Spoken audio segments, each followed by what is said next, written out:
We want to check in on the power situation, electricity.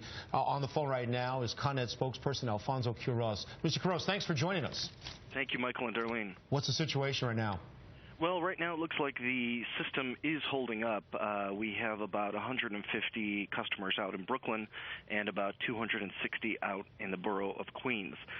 This type of storm will hit us in two ways, really.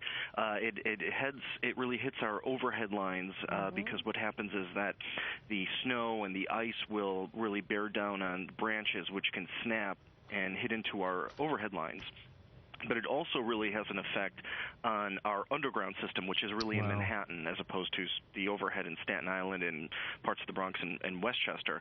But in Manhattan is the underground system. And what happens there oftentimes is that road salt can mix with melting snow and ice, and it could really damage some underground electrical wiring, which could lead to customers being out. And what we're advising people that if they have any kind of power problems is to call us immediately at 1-800-75-CON-ED.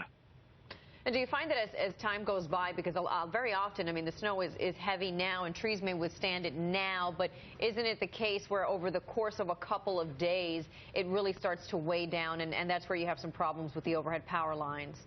Absolutely. I mean, while the system is holding up at this point, we are expecting outages to occur. So we've augmented our staffing levels. We've asked some of our crews that were on during the day if they could stay a couple hours longer so that we are able to respond to these outages as they occur throughout the day. And for people, and I know I live in Westchester County and I've seen people do this, you don't want people saying, okay, I'll shake this tree and knock some of the snow off so it's not on that power line. This is a job for professionals. You have to be careful.